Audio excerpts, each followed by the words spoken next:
pernah menjadi anggota boyband di Bandung. Itu juga salah satu yang memalukan ya. Tapi sometimes stand up can be a piece of shit for you. Selalu. Lu gak mau nerusin stand up? Gak mau kata gue, gak ada duitnya kata gue gitu. Gue udah gak laku. Jadi yang kami lakukan adalah kita nabung, berangkat ke Malaysia sebulan sekali hanya untuk open mic. Open mic tuh gak dibayar. 3 menit lagi per malam.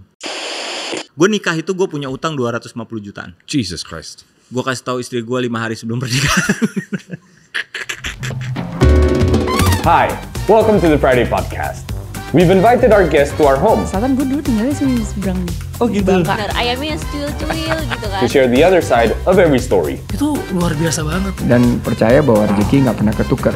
Get ready, because we talk, you listen. Ladies and gentlemen, this is your host E.S. Lawrence. Sebuah kehormatan untuk menerima seseorang setelah hari ulang tahunnya. Selamat ulang tahun Mo Sidik. Gue benci ulang tahun. Okay, that's actually my first question. Ya. Are you a birthday kind of guy? No. Why After not? 40 enggak lah. Before 40 yes I'm a birthday kind of Okay, life begins after 40. That's utter bullshit. Shit lu. Begin after 40. Jadi gue itu gendut. Yeah. Tapi gue gendutnya sehat. Oh ya? Ya. Gue gendut kan? Tapi gue gendutnya mudah-mudahan sehat gitu. Yeah. Jadi gue nggak punya problem apa-apa sebelum 40. I heard this bahwa lo punya asuransi yang katanya kalau asuransi itu lebih mahal untuk lo daripada orang lain gitu ya kan? Tapi lo nggak 4 pernah orang lain. Tapi lo nggak pernah claim. Nggak pernah claim. Which means you're Sampai very detik ini healthy. gue belum pernah claim. Wah tapi ini semenjak gue 40 apalagi 45 semuanya declining. Jadi mata gue yang tadinya 20/20 sekarang mata gigi. Gue nggak pernah ke dokter gigi seumur hidup. Yeah. But so what's life after 40 then if it's not the beginning? Iya semuanya kali ya. Semuanya bermula dari insulin. Well, so not a birthday guy. How did you celebrate yesterday tapi? Istri gue masif birthday celebrate. Okay. Celebrator. Yeah. Bagi dia ulang tahun dia itu harus dirayakan 7 hari. So you need to have 7 kind of gifts every day. Yeah. Gitu. Dan itu udah dari sejak nikah tuh ininya. Yeah. Makin susah ketika lo nggak punya duit ya. Gitu. Terus gue memang suka ngasih kejutan. Yeah. Kejutannya macam-macam. Makin tahun makin sulit kayaknya gue nyarinya kemarin udah bingung. Jadi dia kekeh merayakan ulang tahun gue. Yeah. Jadi ya gue ikut aja lah. Seperti apa semalam berarti? Tadi malam malah nggak ada apa-apa. Nggak ada apa-apa. Dinner aja cuma gue sama istri. Anak-anak gue sebelum dinner mereka udah kenyang terus ngelihat ada tempat bermain, mereka memilih tempat bermain. Terus paling cuma paginya aja seru karena mereka anak-anak gue tuh baru 7 tahun 4 tahun. Mereka suka ngasih surprise. Jadi pagi-pagi gue udah lihat gitu, udah pada nggak ada nih di kasur gitu. Gue tahu ntar lagi bakal surprise gitu. Okay, well, berarti kalau if you're not a birthday kind of guy, do you celebrate anything that you wait for gitu dalam 1 tahun gitu? Ada sesuatu yang lo look forward to? Apa ya? Gak ada kalau sekarang sih. Gue paling celebrate itu kalau misalnya tiket laku gitu kan, gue jualan tiket sekarang. Banyak mempromotori acara gitu. Ya biasanya we are celebrating kalau sold out, tiketnya sold out. Terus kalau karena kita banyak ngebawa komedian dari luar negeri, ketika dia sudah melewati imigrasi, balik ke negaranya itu leganya setengah mati. Oh, balik ke negaranya baru lega? Iya. Wah gila. Pokoknya dia udah ngelewatin nih, gak ada masalah, gak ada telepon ke kita, kita tunggu setengah jam, artinya udah sampai. Itu aman. Kalau bicara tentang aman ke imigrasi dengan nama Muhammad Ali Siddiq Zamzami, it is very surprising that you actually went to America for school, betul ya? Iya. Ada kesulitan dengan nama? Gak ada dulu. Tapi visa gue ditolak pertama. This was ages ago berarti? Iya, gue umur 16 tahun artinya waktu itu. Jadi hari pertama ditolak, padahal exchange student kan. Terus akhirnya balik lagi ngurus ke Depdikbud, dulu namanya masih Depdikbud. Terus dapat surat rekomendasi, besoknya balik lagi keluar visa gue. Tapi weren't Americans not that paranoid before 9/11? No, after 9/11 gue ditolak. Oh. Jadi kakak gue wisuda waktu itu, Iya. nyokap gue dapat seumur hidup, gue enggak. Oh, lo nggak ada apa? Oke, let's talk about that. Karena gue penasaran bahwa ini benar atau enggak. 8 bersaudara, besar di 8 rumah bersaudara. 8 bersaudara. Iya. Faktanya dengan rumah Lu selama dapat info dari mana itu ya 8 bersaudara? kita, kalau nggak salah sih waktu itu gue sadap. Rumah 8 bersaudara itu it's packed, ya kan? But did that make you want to stay at home more atau malah? Gue anak bungsu. Oke. Kakak gue yang tertua itu udah meninggal di umur 45 tahun. Beberapa tahun yang lalu sebelum gue nikah. Jadi seharusnya dia umurnya udah 60-an sekarang. Artinya gue gak melihat 3 orang kakak gue paling tua waktu itu. Karena mereka udah hidup masing-masing. masing-masing. Jadi terus gue keluarga Minang. Jadi biasa banget. Saudara gue 11 orang. Dari satu rahim gitu. Keluarga gue, kakek gue dari berbagai sisi, dua-duanya poligami. Jadi ada yang 4 rahim itu maksudnya 4 istri gitu. Jadi kita kalau reuni satu rahim aja satu resort. Kalau pesawat udah nggak mungkin. Kalau keluar negeri itu nggak mungkin ya. Itu jadinya sama lucu banget kemarin ketika saudara gue sepupu gue nikah, dia maunya kecil, jadi mau keluarga inti doang, tetap gede, tetap 400. Masa 400 sih? Minang kalau nikah 400. Apanya? 400 Ya keluarga orang. inti doang. Inti doang, dia nggak ngundang siapa-siapa bro. Gila. Inti doang 400. Terus udah gitu pas keluarga saat semuanya ke panggung. Gue lagi berasa bahwa kayaknya keluarga orang-orang zaman sekarang ya, maksudnya yang rumah masih Bintaro, BSD gitu. Iya. They got no shit kayak compared to Iya, betul, keluarga. betul. So berarti besar di keluarga konservatif atau enggak? Keluarga Iya. gue dari nyokap bokap Iya. kayaknya nggak konservatif. Oke, alright. Karena besar di Bandung juga ya, bukan Iya, di iya. bukan di Minang maksudnya Dan gitu. bokap gue udah meninggal semenjak Iya. gue SMP jadi. Oke. Besar di Bandung lebih atau bebas. atau Gua di besar di Jakarta? Bandung. Besar di Bandung. Gue baru pindah ke Jakarta 8 tahun yang lalu. Oke, 8 tahun lalu. I heard di Bandung bukan fase yang menyenangkan. It was good, it was great. Tapi kayaknya gue tuh ketakutan dulu di Bandung. Jadi gini, gue tuh penyiar di Bandung. Ya. 3 radio kan? 3 radio. I was a legend waktu dulu di Bandung karena gila lah prestasi gue di radio di Bandung tuh bagus banget. Ketika gue bersanding sama orang Jakarta, tiba-tiba tidak ada prestasi itu. Jadi beneran jago kandang aja gue gitu. Ya. Jadi misalnya waktu Apa perbandingannya? perbandingannya banyak. Kalau misalnya gue main di Jakarta dengerin radionya, terus gue ngerasa inferior gitu. Gila nih keren banget caranya gitu. Terus sama attitude radio di Bandung waktu dulu adalah ketika ada anak Jakarta pindah ke Bandung, biasanya mereka langsung dapat prime time gitu. Padahal kalau kita dengerin masa kejayaan radio di Jakarta, yang dulu yang pegang prime time semua anak Bandung. Siapa ya? Steny, Panji. Iya juga ya. Iya. Farhan. Terus Ronald Tika. Wow. Bener juga ya. Hampir semuanya anak Bandung. Indra Herlambang segala macam. Iya. Terus tapi gitu ada rasa, dan gua itu ada masa di mana gua masih di radio, tiba-tiba seluruh teman-teman gua di radio yang berprestasi pindah ke Jakarta gara-gara ada booming ini dulu recording company, inget nggak? Ada Sony Music, ada Warner. Itu lagi gila-gilaan semua. Ada MTV. Betul, iya. Semua orang Bandung kayaknya pindah ke Jakarta. Betul. Ya. Gua adalah satu-satunya yang nggak pindah. Masih di Ardan. Gua lagi di OS itu. Jadi, dengan alasan takut gue. Gue persaingan. takut ya, jadi kayaknya waktu kecil gue pernah dipalak di PRJ. Itu kayaknya melekat di kepala gue bahwa Jakarta tuh keras banget gitu. Dari sekian banyak perundungan yang lo takut adalah dipalak di PRJ men. Umur kelas 4 SD. Tapi bukannya maksudnya ketika when you grow up in Bandung gitu, dengan I heard juga perundungan yang lo alami di Bandung gitu. Itu bukan sesuatu yang membuat lo benci kotanya gitu. Enggak. Kotanya itu membuat gue ngerasa gagal aja. Karena gue bangkrut 3 kali di Bandung. Iya.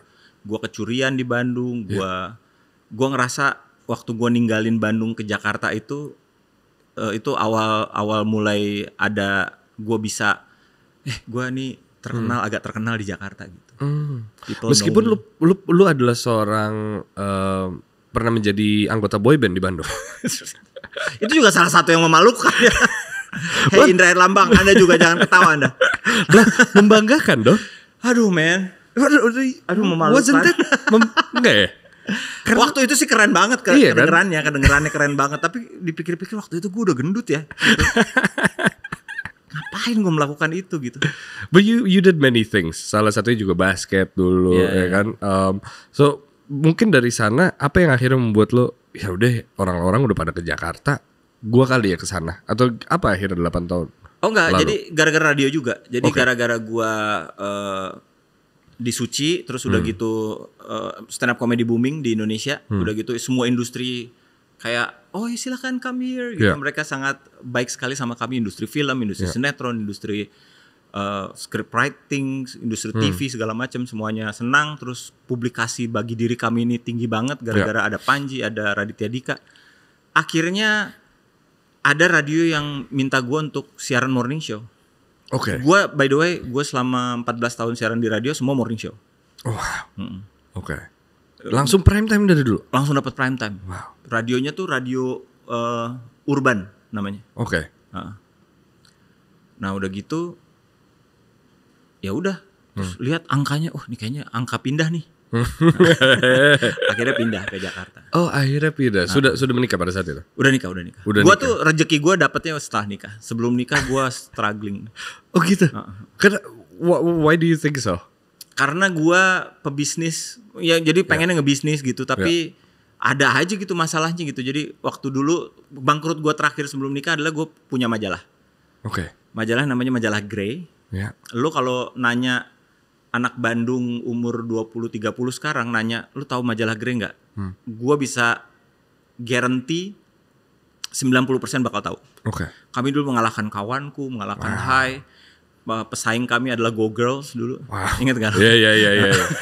Go Girl. Iya. Go Girl dulu tuh it girl banget kalau lu ada di situ. Iya, dia ngancurin gadis kan? Betul. Iya, itu ngancurin gila. kegadisan orang Bukan lain. ngancurin gadis.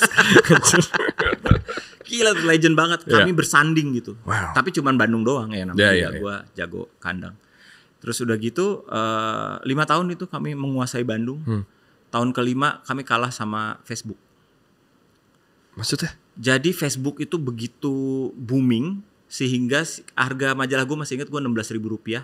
Si anak-anak SMA ini daripada mengeluarkan Rp16.000 mendingan mereka ke warnet main Facebook. Wow. Jadi gue yang sudah 11.000 eksemplar per bulannya waktu itu jatuh jadi 2.000. Wow. Itu bangkrut. Dan Gue punya utang bangkrut sebelum itu gue penasaran. Bangkrut kata lo bangkrut 3 kali. Gua pernah bikin bangkrut agency 11 juta berapa? Apa? Ratusan juta. Ruginya. Karena udah keburu nyetak. Kalau lo jualan majalah kan lo baru tahu lo kejual itu 3 bulan setelah retur. Iya, bukan PO sistemnya. Iya. Jadi pas balik nih majalahnya kok penuh nih gudang. Cuman kejual 2.000 Pak katanya gitu. Itu kita tahu 3 bulan setelahnya. Artinya gue udah nyetak kan. Gila. Ratusan juta itu lunas tahun 2013.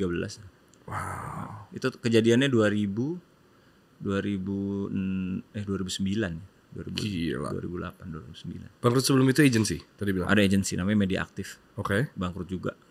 Itu Gara-gara sebuah perusahaan motor yang bayarnya lama. Karena lo nalangin dulu. Iya, gue nalangin dulu. Wow. Dan bangkrut pertama? Bangkrut yang pertama juga, yang bangkrut pertama itu perusahaan kecil banget. Perusahaan kecil, dia perusahaan ini bikin komputer gitu, ngerakit komputer. Pegawai cuma 2, gue sama temen gue. Yeah.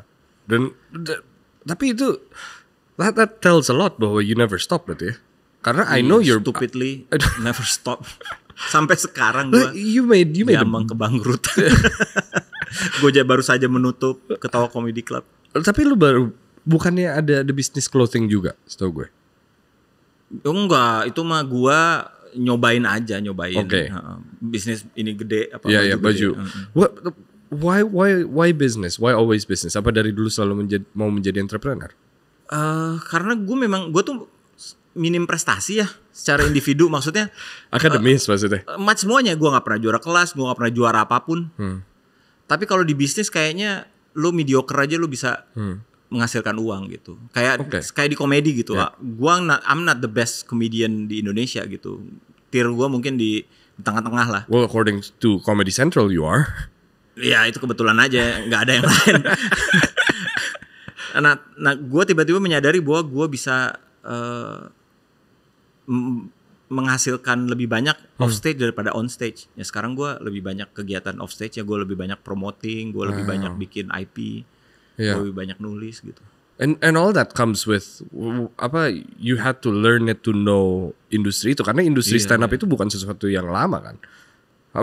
It's only been around for what 10, 15 years? 11 years kan industrinya ini gitu. Jadi trial dan error itu datang dari individu-individu yang bisa dibilang pioneer ini gitu, including you gitu.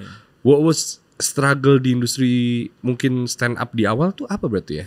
Demand. 3 tahun pertama sih gue sangat menikmatinya si keberadaan gue sebagai pelakunya, sebagai senimannya.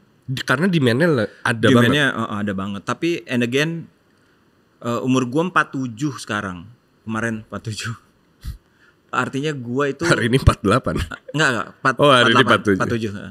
Artinya 12 tahun yang lalu ya, waktu kita mulai ini semuanya, artinya umur gue 35. Wow. Kan itu udah dunia entertainment 35 lu kan.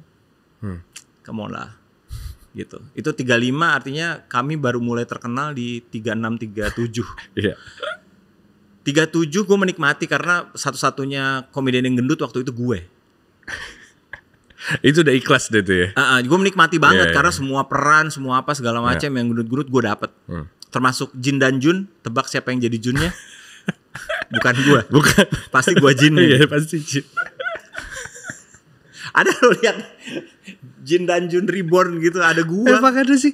Gue tuh termasuk universe-nya Jin dan Jun. Oke. Terus udah gitu tiba-tiba ada komedian baru gendut waktu itu, Viko namanya. Ikutan Suci. Pas gue berarti lo happy pas dia kena. Kita semua stand up comedian tuh kalau ngelihat ada orang yang bagus itu happy semuanya. Enggak, lo happy pas dia kena narkoba kemarin berarti.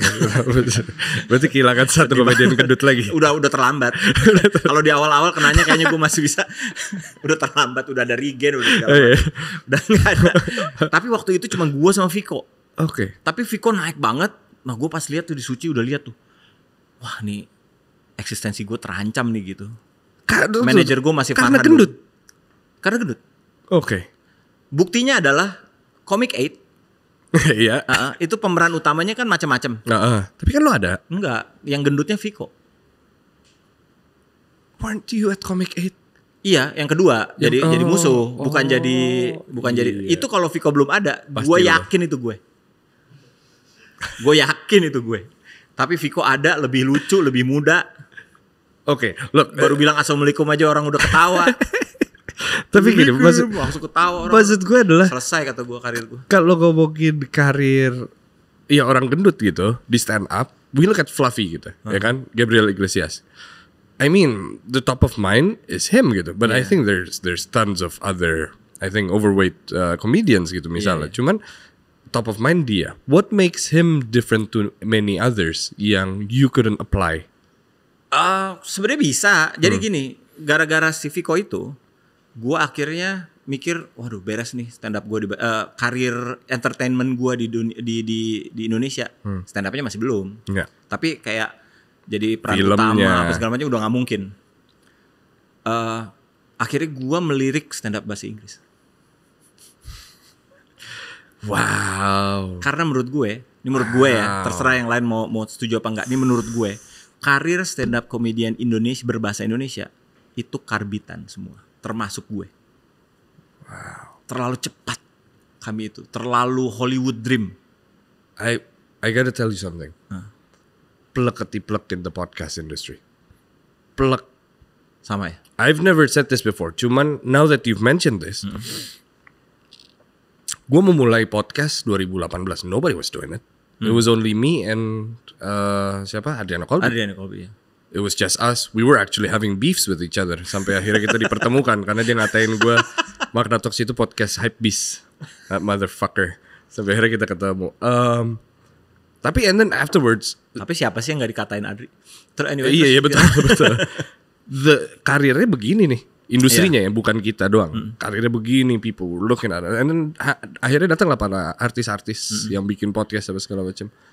Terus gue nyari celahnya di mana ya, nyari celahnya gitu. Because everybody was doing interviews, what I was doing. Exact same thing. English. Ya. Sih. Tapi kalau di stand up comedy, Ya. menurut gua karir Indonesia, lu baru ikutan di TV aja, baru muncul 4 kali di TV di sebuah suci atau suca gitu ya, di kompetisi. Setelah selesai lu bisa main film. Lu kan tadi nanya, Fluffy itu gimana? Fluffy itu stand up mulai dari 14 tahun, kerjanya bolak-balik di comedy club. Terus ikutan ikutan ini, dia sempat didiskualifikasi, terus akhirnya dia bisa Nickelodeon. Itu wah, makanya Panji itu mulai dari nol di New York ya gitu. Kerjaan stand up comedian di New York ya kayak Panji itu. Fluffy 13 tahun lalu kayak gitu berarti. Iya.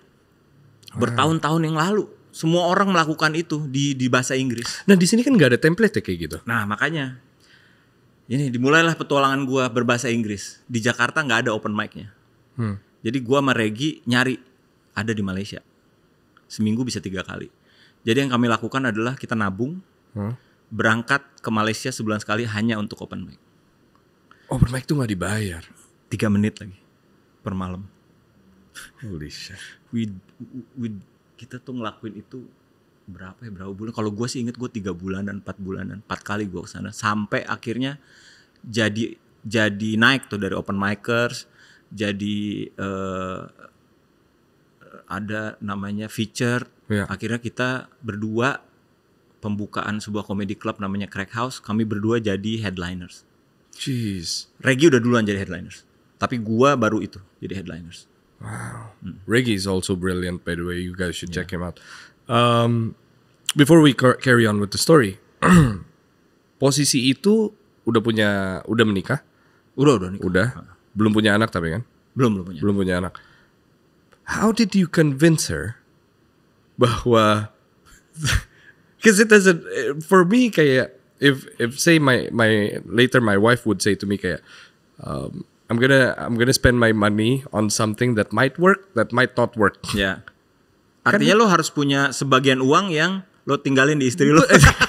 Oh, itu caranya? Itu caranya.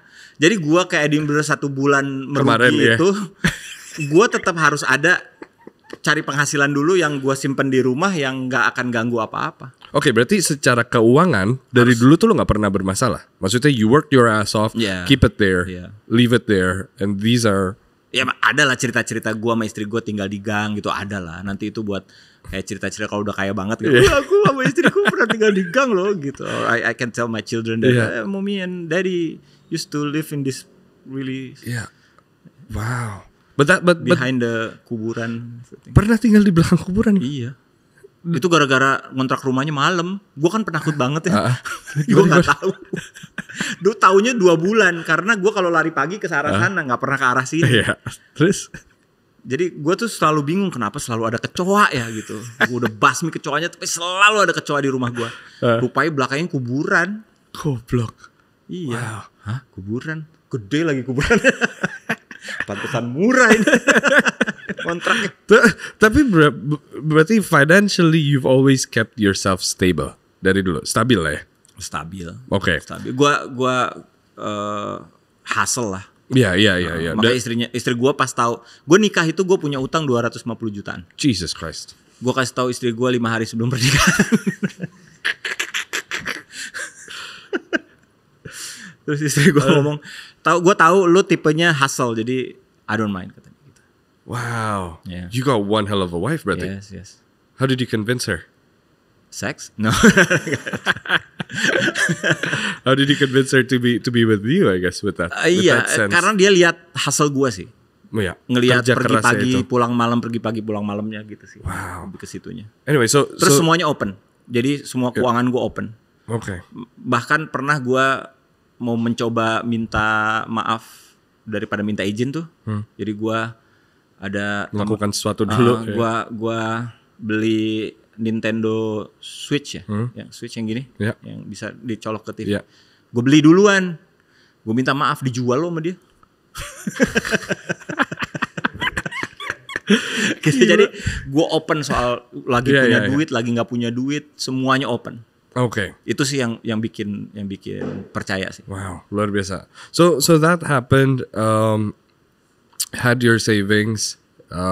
Told her you were leaving, lo bakal ke Malaysia sama Regi. Terus the career started going. Tapi kan beda. We Indonesians don't hear anything from Malaysia. Malaysia hears everything from Indonesia. Yes, itu bantu juga. Oke. Jadi lihat Instagram gue gede itu di Indonesia no big deal, di sana itu bantu. Oke. Berarti how did that happen sampai akhirnya Comedy Central, going to the States and everything? Jadi dulu itu akhirnya jadi gini, semua harus tahu bahwa hujan emas di negara orang itu memang bullshit, emang beneran hujan. Jadi gue nggak begitu terkenal di Indonesia, tapi dari job-job gue aja gue bisa hidup. Dari job di luar negeri sebagai circuit comedian, sebutnya circuit comedian karena kita tampil dari comedy club ke comedy club, itu dikit banget. Contohnya kalau di sirkuit itu lo maksimum dengan reputasi dan segala macam, kalau lo belum segede yang gede-gede banget itu yang punya Netflix special, itu bayaran lo paling maksimum $300 US. Dan itu beda-beda. Lo di Malaysia jadi 300 jadi 1.000 ringgit. Ya kan? Artinya $300 kan. Di Singapura tetap 300 Singapura dolar, di Australia tetap 300 Australian dollar, di Amerika 300 USD.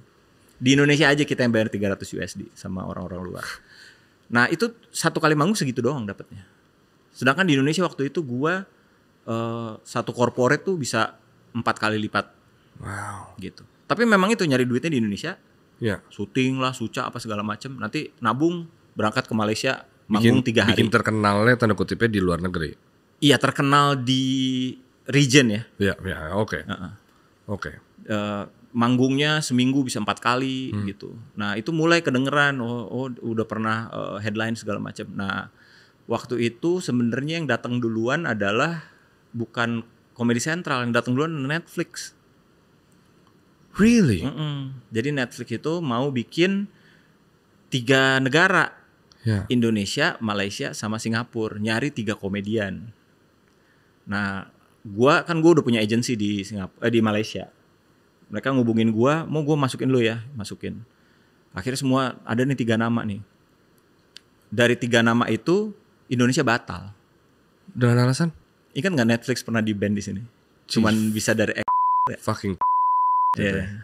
I should bleep that. Terus mereka ngapain kita ada komedian dari negara yang Netflix-nya nggak ditonton, dianggapnya kayak gitu. Karena the biggest. Gosh. Tapi it still happened di Malaysia sama Singapura masih berjalan. Oh enggak, udah enggak. Itu zaman dulu. Iya, paham. Maksudnya deal itu dengan Malaysia dan Singapura jalan tanpa Indonesia. Oh enggak. Cuman waktu itu doang. Jadi mereka akhirnya pakai 1 Singapura, 1 Malaysia, 1 Malaysia. Jadi 2 Malaysia, 1 Singapura. Oh, berarti Indonesianya nggak ada. Iya. Gitu. Jadi Kavin J sama siapa? Satu lagi lupa gue. Satu lagi Fakafas yang dari Singapura. Tapi gue sangat bersyukur waktu itu. Itu devastated banget waktu ditolak itu. Tapi ini menurut agent gue ya, bukan menurut gue ya. Jadi mudah-mudahan benar. Gue devastated banget, gue frustasi. Tapi waktu itu kalau dipikir-pikir, kalau gue tampil punya Netflix spesial, jelek kayaknya. Belum bagus gue. Oke, gue rasa itu ada di pemikiran semua orang dalam hidupnya, mau itu stand up atau presentasi depan kelas atau pitching atau apa segala macam. Kayaknya sehari setelah mereka akan mikir, I should have said this, I should have said that. Apalagi nonton rekaman kita ya. Kemarin gue nonton rekaman gue di sini aja, aduh kenapa gini? Masa sih? You were brilliant. Tapi emang gitu, emang. Ya manusia nggak pernah puas aja sebetulnya ya. Jadi apa yang kita rasain sama yang, soalnya gue tahu kan peak gue tuh di mana. Malam itu bukan peaknya gitu.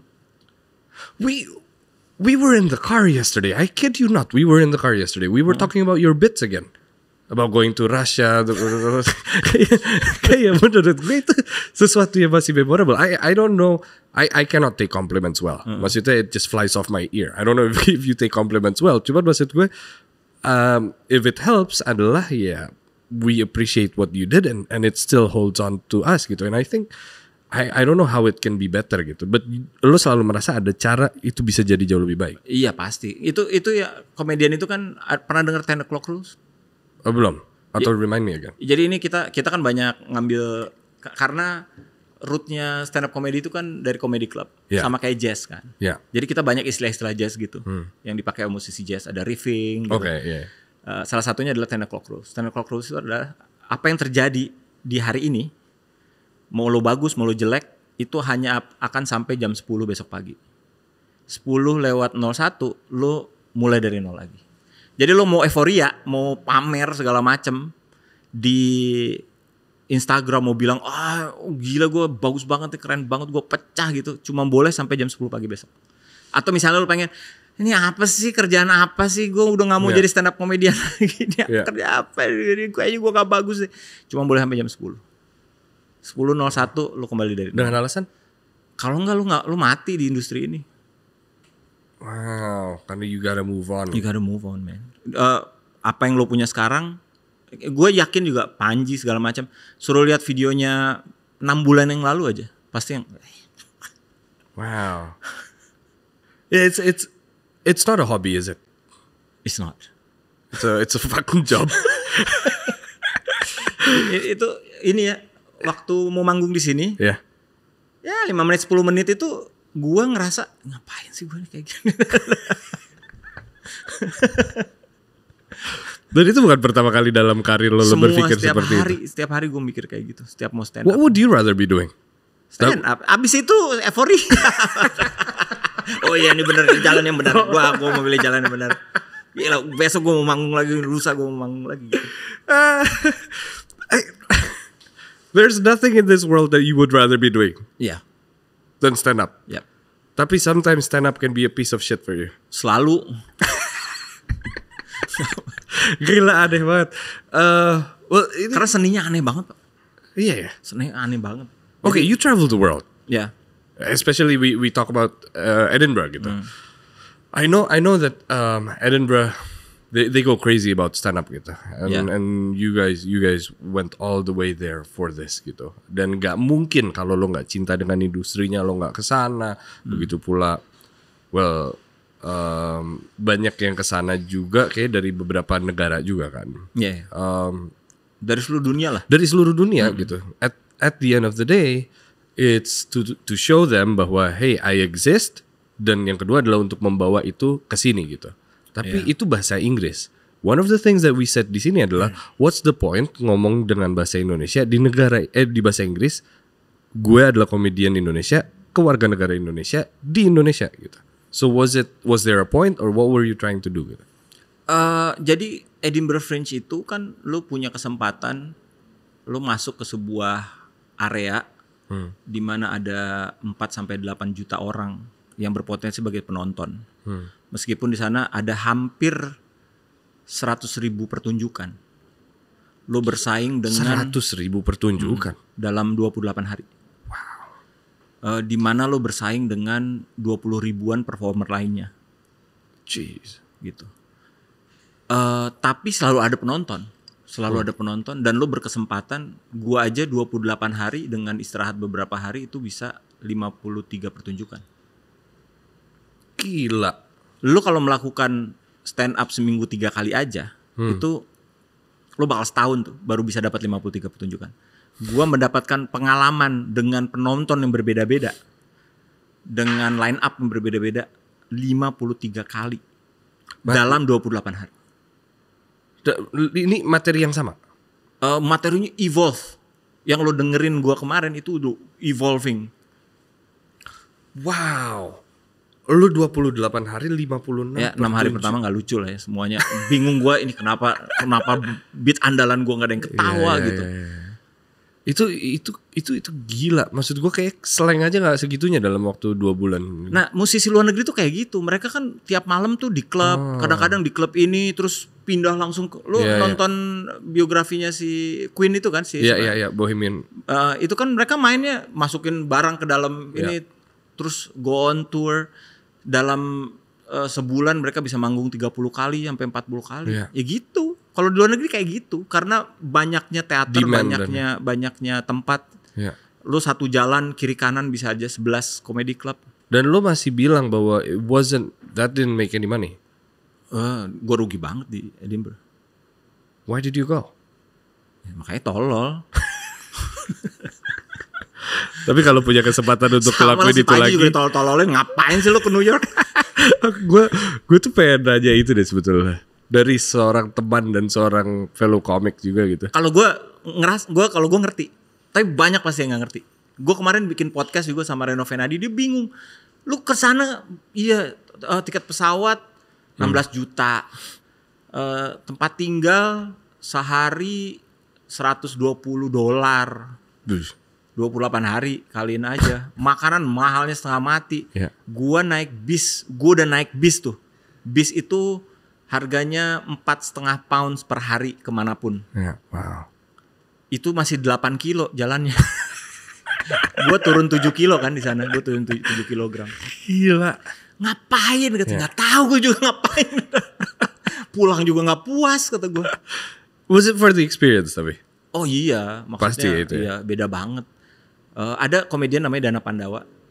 Dia kemarin ikut sama gue. Dia tuh kalau nggak salah 40 pertunjukan deh. Lo kalau denger dia sekarang jauh, gila, evolve banget. Oh, I see. It's the training mungkin. It's a training ya. Yang bikin. Seharusnya 3 kali tuh setahun. Terus ya nggak duitnya nggak ada untuk lakuin itu tiap 3 tahun. Semua orang tuh melakukannya. Jadi biasanya sih Edinburgh, Melbourne, terus satu lagi kalau nggak di Inggris, satu lagi apa nama tempatnya? Kalau nggak di Australia lagi di Perth. Why Edinburgh? Kenapa nggak Melbourne? It's much closer. Melbourne bakal. Oh lagi. Maret. Tapi udah tahu gue cara bikin duitnya gitu, lumayan lah. Kalau dia di Edinburgh gue tahu, aduh kenapa rugi gitu. Gue nggak pernah. Ini salah satu podcast paling unik karena ini kayak salah satu orang bipolar banget gitu. Kayak fucking shit, do you wanna do it? Yes. Karena gue nyari uangnya di Indonesia. Oh iya. Oke. Berarti gue yang gue penasaran adalah industri di sana itu jauh lebih siap daripada industri sini. Atau lebih siap tuh maksudnya lebih mature apa lebih menghasilkan uang? Lebih mature mungkin. Kalau menghasilkan uang kan di sini kan tadi lo bilang karena lebih diapresiasi. Bukan angkanya. Lebih diapresiasi, di sini lebih jiwanya lebih kanak-kanak. Gimana tuh? Jadi lu setengah matang di sini lu bisa. Lu nggak bisa acting lu bisa loh bikin punya film. Lu gak bisa acting, lu bisa loh jadi pemeran utama film di sini. Iya. Itu kan bukan sesuatu yang bagus pada akhirnya kan, tapi bisa aja di sini. Iya, oke. Tapi kalau mateng, tapi kayak stand up comedian, lu bisa nggak? Gini nih, kemarin Agnes Monica di iHeartRadio festival. Betul. Itu banyak yang ngehina, festival gitu. Kenapa rame-rame? Kenapa lu nggak bikin solo? Gila lu udah kayak undang iHeart Festival aja sebenarnya kalau bagi musisi luar negeri non Amerika itu udah susahnya setengah mati.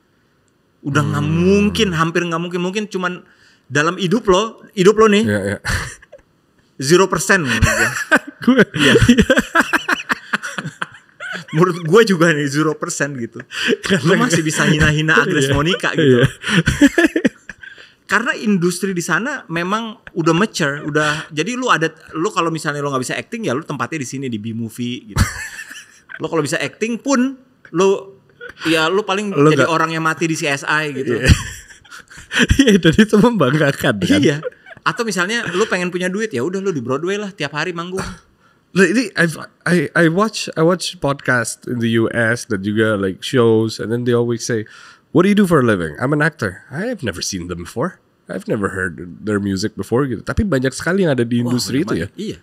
Meskipun ya nggak dipercaya atau belum make it gitu. Kayak Broadway lu kan nggak tahu sama sekali sih. Iya benar. Broadway itu di West End aja saat ini ada sekitar 80 pertunjukan setiap malam.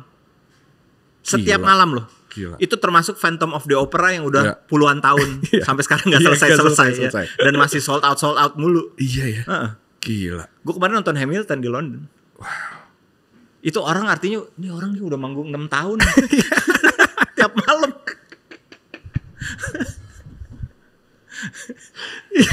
Bener juga masih ya. Iya. Bener juga. And we don't know shit. Ya, karena nggak ada budayanya di sini. Budayanya sih mungkin I've never been to the States. I don't know how it feels to be there. Is virality a thing? apanya tuh? Viral gitu. Nggak, maksudnya ke siapa? Ke Oke. kita ke... Di sana misalnya gini. Gua rasa di sini tuh terkenal itu sama dengan viral kan. Oh, Kalau di sana kayak terkenal tuh bukan viral iya ya. karena budayanya dari semenjak zaman koboi itu nonton teater ya. Gitu. Yang shitty ada teaternya, tapi yang bagus banget ada. Oke. Alright. So what yang lo lakuin adalah training gitu untuk bisa, I guess lo kesana. Expensive training ya. Very expensive training. You come back. But again, the question is, apakah itu dipakai di Jakarta? Enggak. So why do you train so hard? Makanya gue juga bingung. Gue tuh sempat ngobrol sama Regi di sana. Lagi Sana tuh mana? capek-capeknya di Oh, Edinburgh. Edinburgh. Rek, kalau lu kan pengen terusin karir stand up lu. Dan dia di Bali. Ya, di Bali ada terus kan. Iya. Gue ngapain ya? Gue ngomong gitu sama Regi, tanya Regi deh.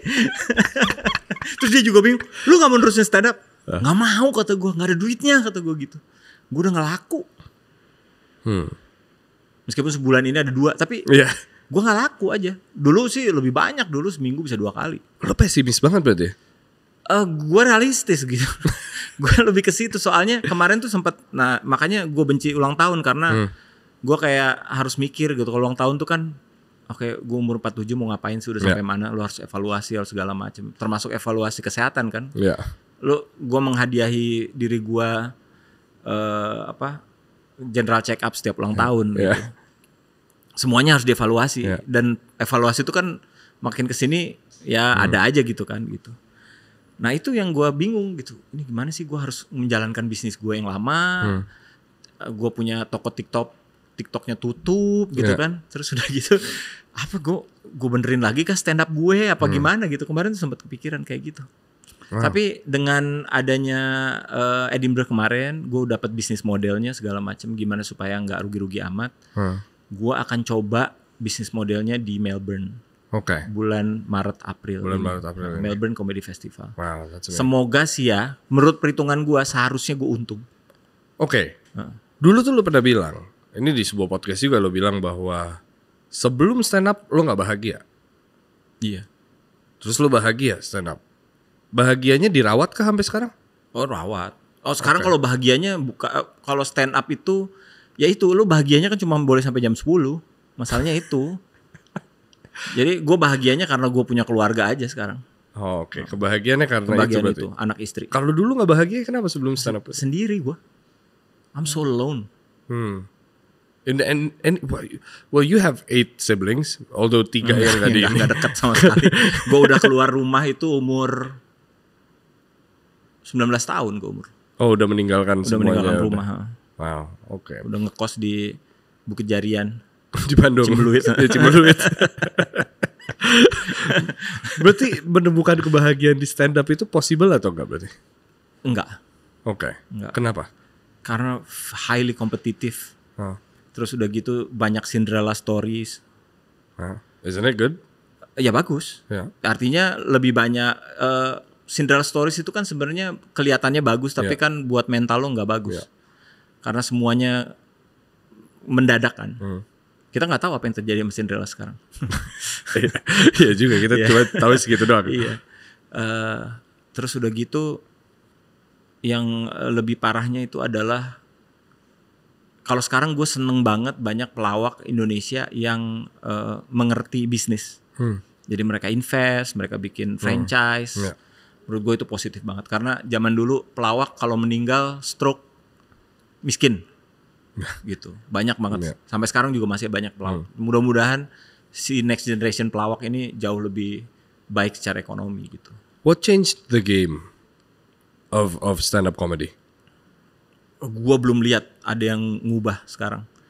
Bakal berubah karena si industrinya masih, apalagi pas pandemi di mana kita nggak bisa manggung, semuanya hijrah ke YouTube, terus di YouTube-nya pada sukses lagi. Beneran sukses YouTube loh. Mereka udah jarang stand up malah. Oh berarti fase itu malah belum stand up, masih gini banget, belum nukik. Wow. Berarti bisa dibilang in this industry either you make it, either you don't.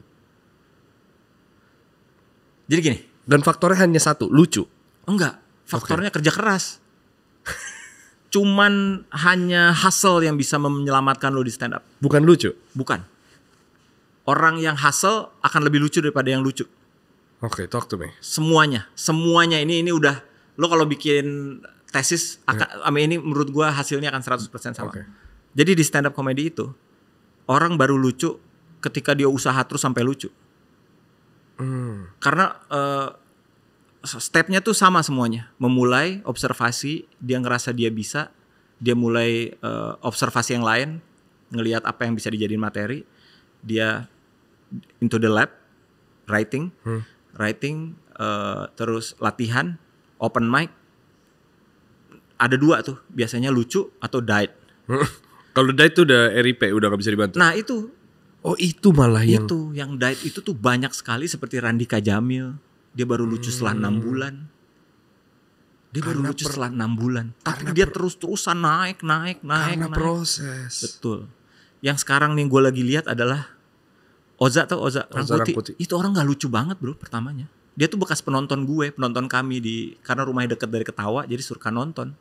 Jadi tukang tiket dulu, nyobain dia sama Rais. Rais itu juga dulu biasa aja gitu, tapi terus-terusan, mau nggak lucu kayak mau apa. Jadi lu kalau lihat orang nggak lucu terus-terusan seperti Dana Pandawa, dia nggak lucu terus-terusan, terus tiba-tiba lucu. Ya emang kayak gitu siklusnya. Emang jalannya harus kayak gitu. Iya. Terus si mentalnya, karena dia hustle gitu mentalnya, ketika lu pindahin dia ke industri lain, bisa. Wow. Pada sukses. Makes sense. Tapi bener, you make it or you don't. Nah, what happens to the ones that make it from the beginning? Itu karena mentalnya, karena udah nyobain aja terus. Karena dari dulu udah. Makanya cocok sama YouTube. Ketika dia nggak FYP, YouTube dan TikTok. Ketika dia nggak FYP, dia bakal nyobain sama FYP. Kejadian sama Nope. Benar. Tahu nggak apa yang dia lakuin? Dia pokoknya gue nggak tahu caranya. Yang penting sehari gue harus ada 2 konten upload di YouTube waktu dulu. Gue lupa 1 konten atau 2 konten. Every fucking day, man. Gue ngikutin tuh karena lagi tiduran gitu ya, karena lagi pandemi kan. Dia udah bingung, gue nggak bisa manggung, gue di desa, gue cuma punya HP bagus, lumayan bagus gitu. Jeez. Akhirnya dia tiap hari berusaha. So stand up comedy are a bunch of hustlers. Yes. Berbahaya loh bro. Iya. Orang-orang ini. Dan ini maksudnya resiko yang ditinggal. Prioritas mereka adalah untuk menjadi stand up comedian. Yang ditinggalkan pasti banyak banget itu. Stability. Iya. Tapi kadang-kadang most of them nggak punya apa-apa buat ditinggalin anyway. Stand up is all they got. Wow. There's yang unik adalah ada yang udah di sini tiba-tiba nyusahin diri ke New York. Tapi itu kayak menurut gue dia emang adrenalin junkie ya. Karena gini, yang gue rasain. Iya oke. Lo jelasin deh sebagai teman dan. Gue dulu udah agak terkenal di Indonesia. Apalagi ketika Suca. Pas Suca itu Indosiar berhasil membuat stand up comedy menjadi household. Household name. Karena yang nonton kita bukan cuma penggemar stand up comedy doang, tapi ada bapak-bapak, ibu-ibu yang memperdebatkan Musdalifah lebih lucu daripada siapa gitu. Yang tiba-tiba kita masuk ke infotainment apa segala macam. Tiba-tiba household name. Tiba-tiba Satpam know me. Tiba-tiba pramugari know me. Tapi kan dulu lu juga penyiar radio, lu juga merasakan itu lah dulu. Enggak ada mukanya, Pak. Iya juga sih. Tapi itu household name. Gue ngerasa banget gue terkenal. Orang tuh terkenal gitu. Iya. Di umur 37. Oh itu udah 40. Oh itu udah 40. Anak pertama gue, artinya gue udah umur 40 itu. Iya, oke. Pertama kali gue terkenal di 40. Ya karena keterkenalan itu, pas lo ngerasa terkenal, Terus gue stand up di luar negeri, nggak ada orang tahu gue. Itu terus tiba-tiba lu pecah. Terus kayak kejadian kemarin di Singapura. Jadi karena pandemi, hubungan gue sama Singapura itu terhenti 1 generasi. Maksudnya? Jadi gue dulu tuh manggung tuh bersama senior-senior di Singapura. Oh paham, oke. Namanya Fakafas yang Iya, udah iya. jadi legend-legend sekarang. Iya. Sama si Budi Rishi. Iya, iya. Itu yang udah bikin bikin satu teater tuh sold out. Gue tuh gaulnya sama mereka. Gitu. Nah, tiba-tiba terhenti nih. 3 tahun 4 tahun. Mereka berlanjut. Mereka berlanjut. Sekarang udah generasinya yang open micers yang baru, yang nggak tahu siapa gitu nih, siapa orang Indonesia. Kita nggak kenal sama sekali sama orang Indonesia.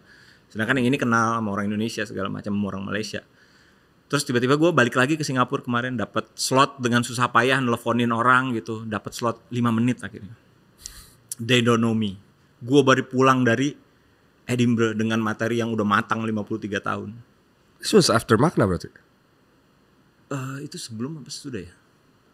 Nah lu baru balik dari Bali tuh? Oh sebelum Bali berarti? Iya. Oh, oke. Oh enggak, sesudah Magna. Sesudah Magna. Lo tau kan materi gue Iya. di sini kan 10 menit tuh kemarin. 10 menit tuh berapa? Was it? Gue ngerasa lebih deh. 15 menit ya kemarin. 15 ya. 15 menit. Nah, itu 5 menit pertama yang gue pakai.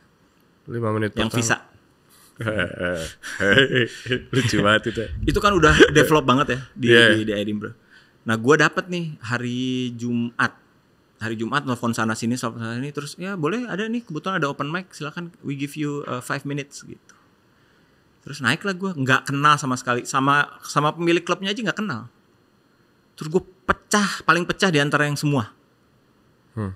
Terus kayaknya mereka curiga, they making calls. Malam itu gue dapet lagi buat besoknya 10 menit plus another 10 menit di comedy club yang lain. Wow. Gitu. Itu gara-gara gue pecah malam itu 5 menit. Itu tuh apa ya? Experience-nya gila ya. Akhirnya gue kayak Melebihi dari rasa terkenal berarti. Itu yang lo maksud. Kayak lo abis main game, terus lo udah punya senjatanya semua, lo balik lagi. Iya. Berarti rasanya lebih nikmat daripada merasakan terkenal di Jakarta. Betul. Itu hujan emas. Oke, berarti kalau ini dikait-kaitin sama Panji, Ya dia adrenalin junkie, itu yang dia cari. itu yang dia cari kan. Karena 5 menit Indonesia- itu kan, 5 menit nikmat itu kan, berarti yang lo rasain di Singapura. It's a whole different level if you're in New York. Because everybody's looking Makanya. for that 5 minute Makanya for the past 10 years. itu kayak lo main bulu tangkis di Indonesia, gitu. Terus tiba-tiba lo ke Cina gitu. And that for Aduh. Terus lo hustle lagi, ya nggak sih? iya, berarti what you said to me makes total sense gitu. Dan gue yakin orang-orang di luar sana mendengar ini, oh itu selama ini yang dicari gitu. Tapi the more you think about it, the more that it does not make sense. Because you have a family, you have a company. I mean, I don't want to put my thoughts into him. Cuman maksudnya, isn't at this age atau with this career, isn't a safety net what he wanted, atau he was just a totally different person? Levelnya emang udah beda. Menurut gue sama, tapi Oke. memang dari dulu emang nyari tantangan sih. Sekarang tantangannya udah habis di Indonesia, udah bisa jual 5.000. Kalau gue jual 500 masih susah pak, jadi gue masih nyari tantangan. Karena dia udah nyampe situ. Udah nyampe ya. situ levelnya, udah males. Nah beda lagi sama Raditya Dika. Oke, kalau Raditya, Kalau Raditya tuh mager banget orangnya kan. Jadi dia mikirnya sebentar gue pernah ngitung sama dia kan. Iya. Jadi waktu gue bikin acara sama Radit di Ketawa Comedy Club yang jumlah penontonnya cuma 100, hari itu kita menghancurkan servernya Book My Show. Book My Show juga nggak salah sebenarnya, Iya. karena dari malam itu yang memperebutkan 100 tiketnya Radit ada 32.000 orang. Terus gue hitung, oke Dit, setengahnya aja pengen beli tiket lo, karena harganya waktu itu masih sama tiket dia sekarang 250.000. Radit nggak pernah ngenaikin tiket. Kita bikin pertunjukan setiap minggu, lo bikin resident kayak di Las Vegas. Jadi tiap Sabtu Minggu lo bikin, karena tempatnya dekat gitu, lo bikin 2 pertunjukan lah.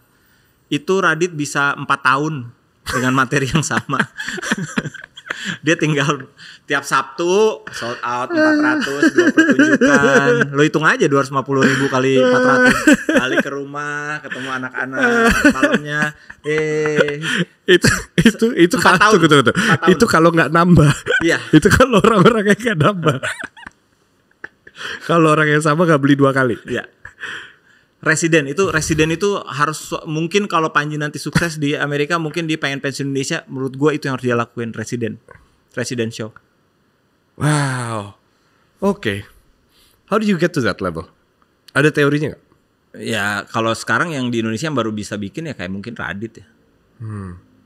Itu pun dia harus nyari IP-nya kemana-mana, dia harus stand up dulu 3 tahun. Ya. Baru ketika keluar Cerita Cintaku yang pertama, dia masih tour. Cerita Cintaku kedua udah semi residen. Sekarang Cerita Sebelku namanya kan. Itu residen. Wow. Gila. Itu aja dia harus ngejar 6 tahun. Iya. Seorang Raditya Dika. Gila, ini industri yang sangat menarik ya, karena it's not as simple as it looks. Iya, tapi enaknya stand up kan sendirian ya. Iya benar. Lo gak harus bagi-bagi ya. Lo harus ngebagi-bagi ya. So in this Bagi-bagi pemerintah aja pajak. pajaknya pajak apa ya? Pajak pertunjukan, pajak penghasilan. Oh iya. Radit itu orang yang paling setia bayar pajak lah dia. Dia di endorse kayak sama pajak. Dia kantor pajaknya aja khusus loh. Apa kalau kita Madya kan? Iya. Dia tuh apa gitu namanya? Karena penghasilan udah Iya, lebih. kan Berarti dia perorangan tapi bayarnya PT. Dengan PT lebih murah. Lebih murah. Oh iya, lebih murah ya. Berarti kalau kita lihat sekarang gitu, what you're doing, I mean at this age and this energy that you're putting out for this industry gitu. What do you wish yang bisa lo lakuin lebih berarti buat industri ini? Gua sangat beruntung karena gua sekarang banyak ngurusin di luar stand up. Jadi stand up itu gua anggap bonus sekarang. Oke. Gue bisa ke Melbourne nanti sebulan, Yeah. insya Allah di sana, terus mau di Glasgow juga, terus berangkat lagi ke Edinburgh tahun depan. Itu bonus aja. Oke. Sisanya gue memang sekarang gue lagi ngerjain beberapa IP, gue punya beberapa IP. Kemarin gue baru memproduksi film pertama gue, film horor. Luar biasa. Apa namanya? Judulnya Calon Arang, Oke. Kutukan Calon Arang.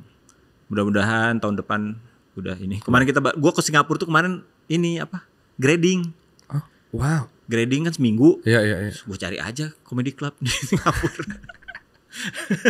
Gila. Oh, oke. Gitu. Terus? Jadi enggak sampai seminggu sih, 4 hari grading. 4 hari grading gue dapet 3 pertunjukan lumayan lah ya. Lumayan. Plus nge-grading gitu. Iya. $300. Enggak boleh enggak dapet duit. Oh, enggak boleh. Karena gue enggak ngurus visa pertunjukan. Oh, paham. Jadi cuma open mic doang. Oke, gitu. oke. Jadi enggak dapet duit sama sekali. Iya.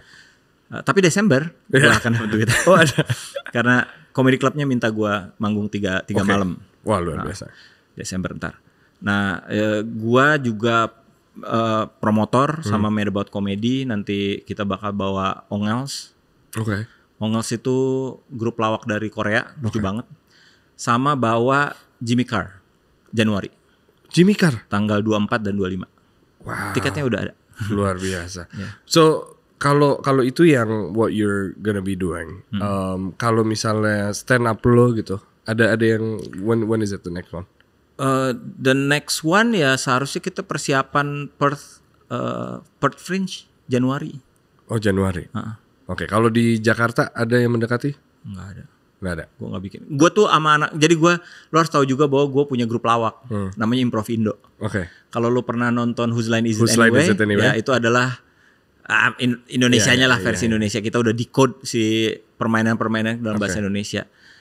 Bubar 3 tahun yang lalu gara-gara 2 orang masuk penjara ya, narkoba, McDani dan Reno Fenadi. Yeah. Cuman kemarin gua pengen ngebangkitin lagi, tapi karena udah yang satu lagi di Bandung, yang ini udah sibuk, akhirnya gua merekrut teman-teman teater gitu. Wow. Nanti mungkin ada pertunjukan komedi improvisasi. Mungkin di sini bisa kita. Bisa. Apakah cukup ruangannya? Cukup banget. Cukup banget. Karena Ya? yang nonton dikit kalau itu. Kemarin pas acara luar biasa, gue seneng banget. Tapi brengseknya si Angga bilang bahwa ini akan rutin semua anak-anak makna kayak ngeliatin gue kayak yes, what the fuck is this? Terus gue kayak I don't know, I'm looking at myself, what the fuck is this? Ya, itu yang selalu gue tanyain. Tapi semoga ada lagi ya, karena it's I mean even as somebody who held the event, it's a business that we have to think about gitu. Apalagi orang yang ada gitu di situ. Jadi it's happy to make other people happy, cuman that's why comedians kill themselves. Iya. Ya kan? Iya, makanya itu depressing banget. It is. Anyway, Mo, thank you for being here. Ya. Dan terima kasih sudah ada di sini. Mudah-mudahan ada manfaatnya ya. Gue nggak tahu kita ada banget. Gue ini salah satu podcast paling menyenangkan dan terakhir adalah I know you don't like birthdays tapi happy birthday. Thank you. Kalau gitu, anything else you wanna add? Ya, jadi gini. Gue nggak tahu nih sistemnya untuk apa yang punya kafe atau yang punya restoran tuh kayak gimana. Tapi stand up comedians itu dan beberapa kelompok bahasa Inggris tuh di Indonesia, di Jakarta ada Medabat Comedy, ada Batavia Jokers, ada siapa lagi di Bali ada 3 Bali Comedy Club, ada Actually Funny, ada Punchline Plus Plus. Itu mereka capable untuk membawa banyak orang ke restoran atau ke kafe atau ke klub. Cuman menurut gue itu kurang diapresiasi. Oke. Jadi kalau misalnya nyari tempat buat stand up masih boleh nggak tiketnya tuh dibundling apa segala macam. Maksud gue kalau ada orang secara gratis mau bawa 200 orang ke kafe lo, lu siapin aja gitu kafenya. Kalau sampai 200 orang itu nggak memasukkan, nggak sampai belanja, itu yang salah kafenya bukan orang komediannya gitu. Jadi biarkan komedian itu jualan tiket, dapat venue gratis. Nah lu manfaatkan si banyak orang datang itu untuk jualan F&B lu sebanyak-banyaknya. Karena bagaimanapun hotel itu duitnya asalnya bukan dari kamar, dari F&B bukan? Betul. Iya. Betul. Iya. Gitu. Itu yang menurut gua seharusnya kalau misalnya semua orang di daerah Kemang aja nih semuanya menyadari itu, mungkin kita punya pertunjukan bukan cuma komedi doang ya, ada jazz, ada segala macam yang butuh venue, yang butuh tempat, karena pemerintah sama sekali nggak menyediakan. Mereka menyediakan teater yang layak dan murah tapi susah banget karena sistem kurasinya menurut gua kurang adil. Jadinya menurut gua itu yang belum ada. Di Edinburgh udah ngeh semuanya. Jadi ketika festival pembagiannya udah enak banget tuh. Iya. Jadi mereka ya udah lu datang aja. Gue siapin semuanya. Belanja ya. Tapi bar gue yakin bakal penuh gitu. Well said. Well said. Itu sih gue pesan-pesan sama semua. Yeah. Well noted. Listen to that you fucking Kalau gitu gue Yas Lawrence. Saya Mo Sidik. And I'll see you guys next week. Bye-bye.